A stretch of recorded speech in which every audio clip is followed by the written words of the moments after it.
Veronica, Bunting's wife, found out about the murder of Clinton, but decided to say nothing out of fear for her life.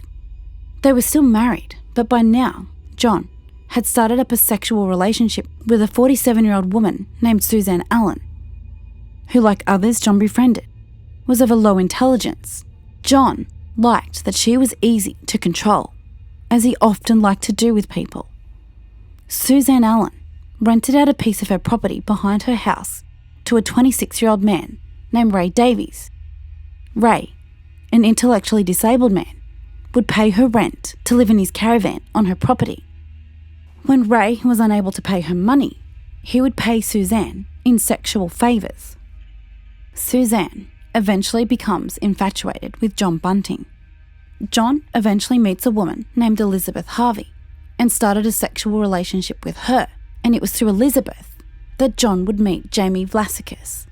Jamie was Elizabeth's teenage stepson. He was often sexually abused by his father, who had also died in front of him. Sadly, the abuse did not end there. Jamie's stepbrother, Troy Yude, would continue to abuse him after the death of his father. Young Jamie Vlasikis felt alone. After a year of dating Elizabeth, John asked her and Jamie to move in with him and his wife Veronica, who he was still living with at the time. His wife wasn't sure how to handle this, and she would often go and stay away while visiting family, eventually moving out and never coming back. Probably the best decision she's ever made. John quickly assumed the role of father figure to Jamie and would express his hatred of pedophiles to him. Jamie confided in John about how his stepbrother, Troy Yude, had molested him when he was 13 years old. Bunting responded to Jamie by saying that Troy needed to be bashed. In 1995, John would manipulate Jamie and began training him and grooming him into becoming a killer. He would have him hunt animals, and the rest you could probably guess. Once Jamie had been doing this for a while, he told John that he was ready to take the life of a person. Bunting would not only prey on those he assumed were pedophiles or homosexuals, he would often go after people he hated for being obese or drug users. More often than not, his victims were friends or acquaintances of either him or one of his degenerate friends. Majority of the time, there was no evidence to back up the claims made, and it was just purely assumptions. After they killed them, the group would then steal their victims' welfare payments. One night, while watching TV, John was sitting there with Jamie and Elizabeth, and they were watching an episode of Australia's Most Wanted. The episode was about the missing person, Clinton Trezise. When John saw this, he bragged about it to Elizabeth and Jamie, saying, "I did that. That's my handiwork." In a spare room of Bunting's home was a wall. On that wall, Bunting had constructed what he called a rock spider wall. Now in Australia, the term rock spider is slang for pedophile. John had fashioned this wall using papers and wool.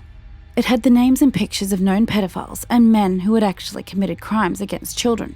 However, some of the names and faces on his wall, there was no evidence to back these all up, and they were just based off of rumours and Bunting's bigoted assumptions.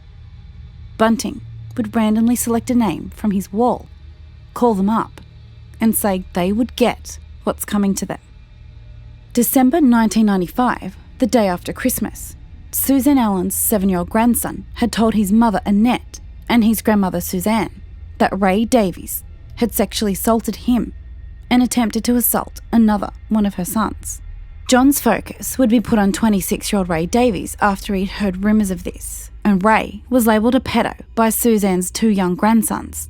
When John heard this, he'd made up his mind and felt that he needed to take care of the situation and that Ray needed to go. One night, John and Robert dragged Ray from his caravan, loaded his unconscious body into the car boot or trunk, and drove back to John's house, 90 minutes away. What came next was absolute horror. Ray was then tossed naked into the bathtub. Elizabeth stabbed Ray in the leg. He was beaten with clubs and a cricket bat, had a toe crushed with pliers. Ray was garroted with a rope and tyre lever, which was tightened and then loosened. Wagner and Bunting proceeded to bash him in the genitals with the end of a pole until he was dead. Sometime after, both Bunting and Wagner were seen cleaning Ray's caravan by the mother of the children. Bunting handed the mother a photo of her children that he had found while cleaning Ray's caravan. The caravan was moved to a house, painted, and sold a few months later. Ray was never reported missing, and Bunting would claim his welfare payments. Gardner shared a house with the cousin of Wagner's wife and lived near to Robert and John. One day, Gardner was playing in the front yard with Wagner's kids. Gardner grabbed one of the children and placed his hand over the child's mouth. Wagner saw this and became furious. Bunting and Wagner tortured Gardner in a shed at the backyard of a home in Murray Bridge, South Australia. They strangled Gardner, but each time he collapsed, they forced him to stand up again, where they proceeded to strangle him until he was dead. After Gardner's death, Bunting and Wagner staged a robbery at his house and let his roommate believe that he'd stolen the belongings to sell so that he could have an operation. After the murder of Gardner, Bunting would have Frederick Brooks call friends of Gardner's, impersonating him. Brooks would demand personal items from them, such as Gardner's wallet, saying that it was needed for identification purposes. This was so Bunting could gain access to Gardner's personal funds and claim his benefits. Gardner's body was kept in a plastic barrel in the shed until it was eventually moved to an abandoned bank vault in Snowtown. When the barrel was later opened, it was discovered that there was a rope around his neck and his left foot had been cut off so that he would fit into the barrel. In April 1997, a man named Thomas Trevelyan moved in with Lane, formerly known as Barry Lane. Wagner's ex-partner, now known as Vanessa Lane, was a pre-op transgender woman. Left traumatised by the murder of Clinton, Lane had told both her mother and Bunting's ex-girlfriend. When they asked Bunting about Vanessa's claims, Bunting admitted it. Thomas Trevelyan had also told Bunting that Lane had been abusing him. Bunting was starting to become worried that Lane might also go and talk to the police. So Lane was Bunting's next target. On October 17, Bunting, Wagner, and Trevelyan picked up Lane. The next morning, Lane would make a phone call to her mother, ordered by Bunting. Vanessa verbally abused her mother, with Trevelyan prompting her exactly what to say. That she never wanted to see her mother again, and that she would be moving to Queensland. Lane was then driven back to her fiancé's home, where she was tortured by having her toes crushed with pliers, and she was strangled to death by Wagner. Bunting then took Lane's car and would collect Lane's welfare payments. Lane's body was then placed into a barrel in the shed, the same barrel with the body of Michael Gardner. 18-year-old Thomas Trevelyan lived with Vanessa Lane for about 5 months, from April until October in 1997. Thomas moved in with Wagner after the death of Vanessa Lane, in which he had assisted both Bunting and Wagner in the murder. Thomas suffered from paranoid schizophrenia and hallucinations. He believed that he was a soldier. He would always dress in his army fatigues and carry a knife with him. Thomas believed that the Grim Reaper was going to kill him. Now, Wagner's girlfriend didn't think very much of Thomas, and it was early November of 97. Wagner's girlfriend's son was outside playing with a puppy. Trevelyan began to chase the puppy in an attempt to kill it with his knife. Bunting saw this. He stepped in and stopped him. Bunting told the others that Trevelyan had started stuffing up and had gone mental, that he was now a risk to them. The very next morning, Trevelyan was driven to Kersbrook in the Adelaide Hills area. He was forced to stand on a box while a noose was placed around his neck, and the box was kicked out from underneath him.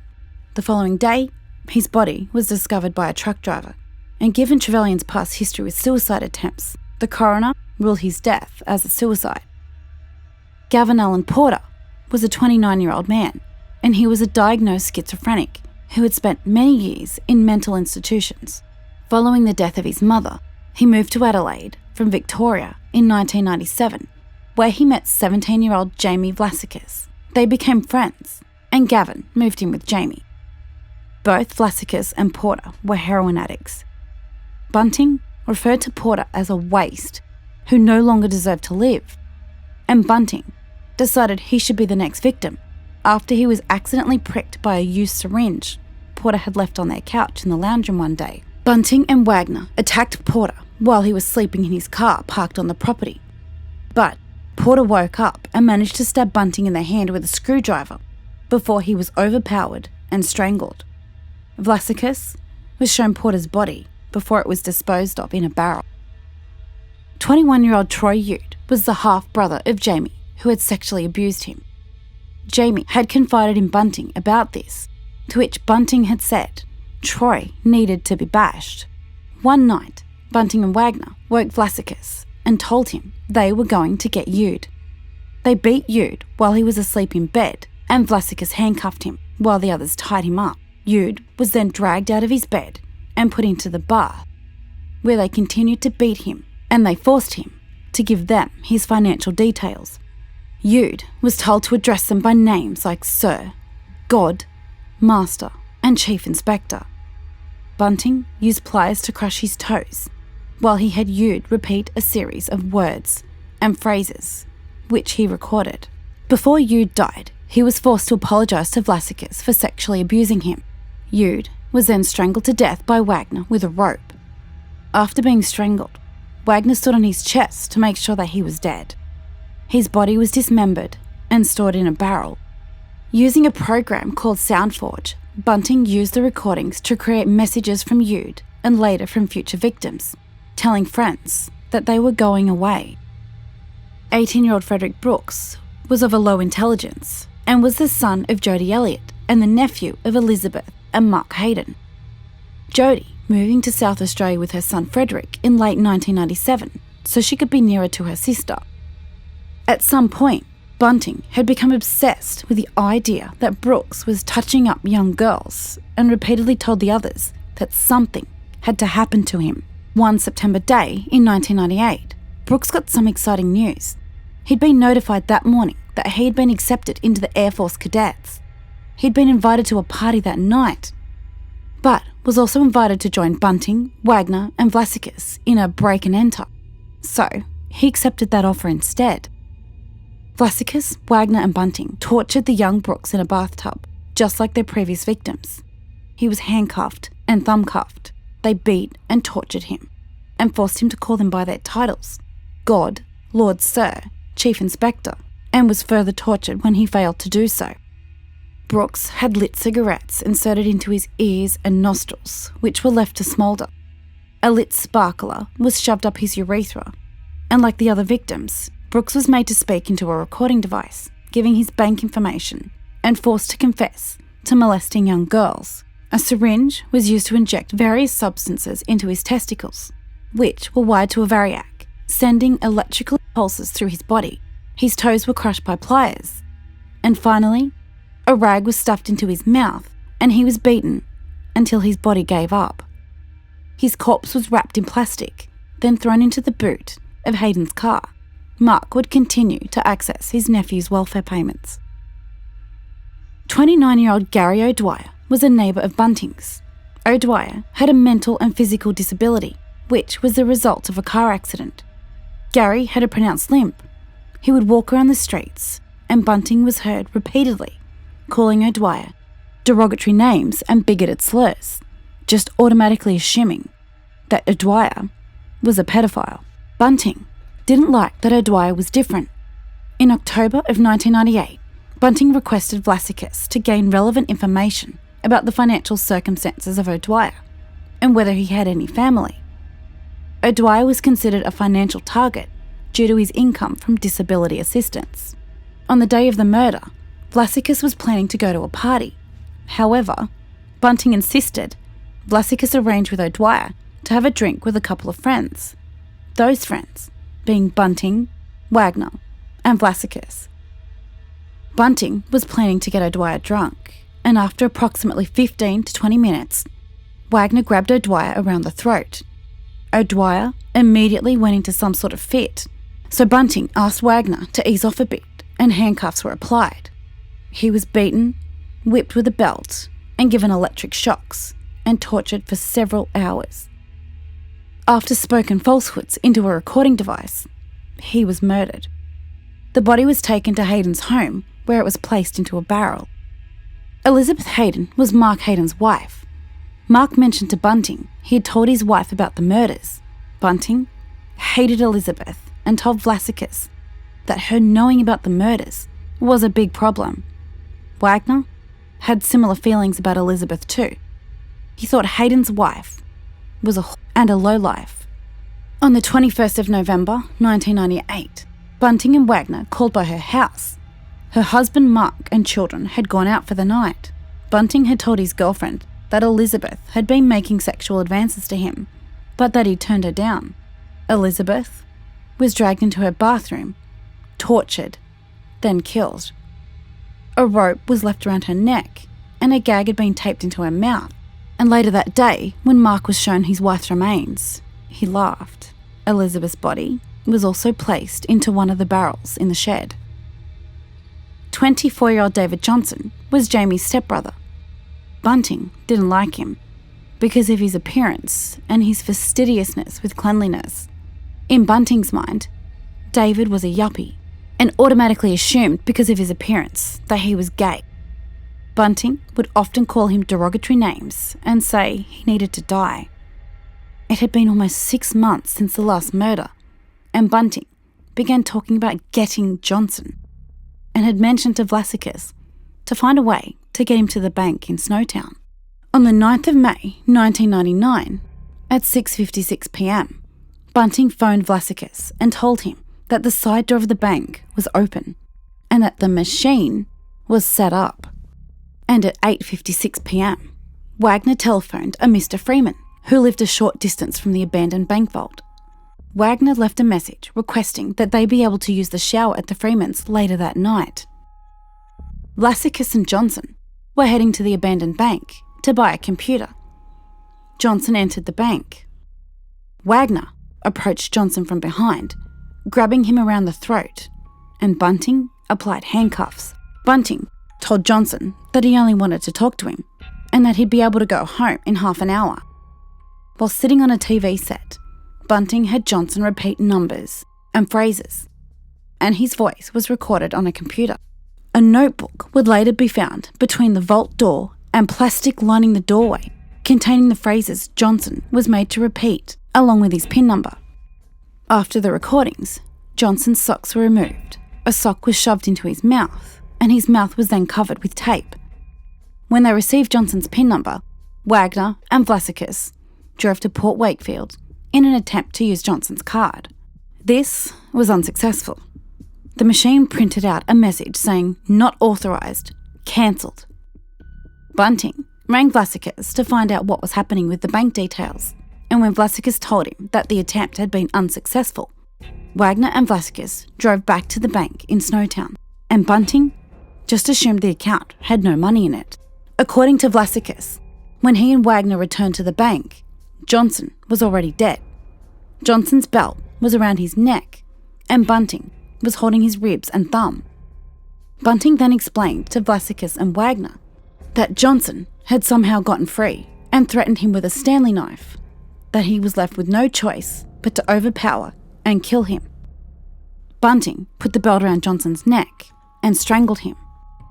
Wagner was angry by this, as he didn't get to partake in any of the fun.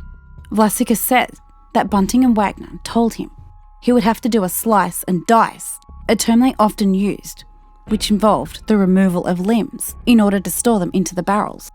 Bunting told Vlasikis to put on a protective covering that they also referred to as a playsuit. He obeyed Bunting and put on the playsuit. Wagner and Vlasikis carried the body of Johnson into the vault. Car keys, handcuffs, and a watch were removed from the body, along with the gag. Wagner then cut a piece of flesh around 18 by 18 centimetres from Johnson's body. The three men returned to Adelaide, where Wagner and Bunting cooked and ate the flesh. After Elizabeth Hayden's disappearance, the police installed a listening device in Mark's house in Smithfield Plains. The recordings were later used in court as evidence. The discovery of human remains found at lower light were later determined to have been those of Clinton Trezise, who had been murdered in Bunting's living room at Salisbury North, South Australia. Ray Davies and Susan Allen were found buried in the backyard of Bunting's previous home as well. The bodies in the barrels had been stored in several places before finally being moved to the bank vault in Snowtown. These included a shed behind Bunting's house at Murray Bridge in April 1998. The 3 barrels were then moved to Hayden's property at Smithfield Plains later that same year. 5 barrels were stored in a Toyota Land Cruiser near the Clare Valley, with a 6th barrel in a Mitsubishi Sigma back at Murray Bridge. Both of these vehicles were later moved to Snowtown, and the barrels moved into the bank vault, which had been rented out by Hayden under the name Mark Lawrence, the name he previously went by. Snowtown? A small town with a population of less than 500, where strangers stand out. Throw in the unfamiliar movement of vehicles and bizarre activity at the old bank. Suspicions would be high, and this led to the abandoned bank building being searched. One local police source said, "From what I understand, there was no person involved in those murders from within Snowtown or the surrounding district. They were murdered elsewhere, and the drums were brought to Snowtown because it was a quiet little town and there was a premises ideal for the persons involved." On the 20th of May, 1999, 6 plastic barrels were found in the abandoned bank vault in Snowtown. The barrels contained the remains of 8 victims. The bodies were mummified in hydrochloric acid. One officer said, "It was a scene from the worst nightmare you've ever had. I don't think any of us were prepared for what we saw."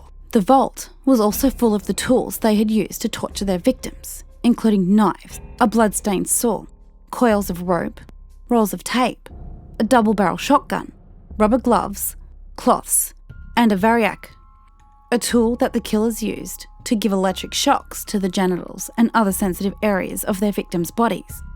A pathologist report said that the torture had been lengthy and that other everyday tools had been used also, such as pliers, pincers and clamps, which were also found in the bank vault. A total of 4 people were arrested for the murders: John Bunting, Robert Wagner, Jamie Vlasikas and Mark Hayden. Bunting had influenced each one of the men by manipulating them into committing the crimes. However, other people did play a role in the crimes, but were never convicted. Elizabeth Harvey, Vlasikas' stepmother, knew of the murders, and with the encouragement of Bunting, she assisted in the murder of Ray Davies, but later died of cancer after the arrest of Bunting and his followers. Thomas Trevelyan assisted in the murder of Barry, also known by Vanessa Lane, back in 1997. But when he blabbed about the murder of Barry, he was murdered by the gang, and it was made to look like a suicide. Jodie Elliott, the sister of Mark Hayden's wife, Elizabeth, and the mother of Frederick Brooks, one of their victims. She was also of a low intelligence and was in love with Bunting. She impersonated a friend of the deceased Susan Allen so that Bunting and his gang could gain access to Allen's social security payments. After several pre-trial hearings, on June the 21st, 2001, the first to be accused was Jamie Vlasikas. He pleaded guilty and was given 4 life sentences. Later in the year, Bunting, Wagner and Hayden would plead not guilty to 10 counts of murder. Most of the charges against Hayden were later dropped due to insufficient evidence. The Supreme Court trial for Wagner and Bunting began on the 14th of October 2002. And within a short space of time, the court would experience difficulties with the jury. At least one juror refused to continue due to the horror of the evidence, and some other sources report that 3 of the jurors also withdrew from the panel for this same reason, and they all went on to receive counselling. On the 8th of September 2003, both Bunting and Wagner were found guilty. Mark Hayden was not convicted of any of the murders, but pleaded guilty to helping the serial killers dispose of the bodies, and was convicted on 5 counts of assisting with the murders, which he admitted to 2. Hayden was sentenced to 25 years in prison, and his term is due to end in May of 2024. John Bunting and Robert Wagner were both found not guilty for the murder of Susan Allen, and charges were dropped when a jury was unable to reach a verdict. John Bunting was convicted of 11 counts of murder and is serving 11 consecutive life sentences. Robert Wagner, convicted of 10 counts of murder and serving 10 consecutive life sentences, while Jamie Vlasikas pleaded guilty to 4 counts of murder and is serving 4 consecutive life sentences. Bunting and his degenerates murdered a total of 12 people. The victims' social security and bank details were often obtained so that Bunting and friends could get to their pensions, collecting a total of $97,200. It is not believed that social security fraud was the main motive for the murders. Rather, they wanted to get rid of individuals they believed to be weak or filth, and that they were doing good work in cleaning up the streets. That these people got what they deserved. The murder of Elizabeth Hayden would ultimately be what got them caught. The gang, who normally would target those who had no family or were alone, took the life of Elizabeth, Mark's wife, who had children and a family. It wasn't like her to just get up and leave her children. Her brother had also reported her missing. The Snowtown trial was one of South Australia's longest and most expensive, running for almost a year and costing around $15 million. John Bunting and Robert Wagner and their bodies in the barrels murders are some of Australia's worst ever killings, and have been compared to that of Australian backpacker killer Ivan Milat. The presiding judge over the trials stated that these men were in the business of killing for pleasure and were also incapable of true rehabilitation.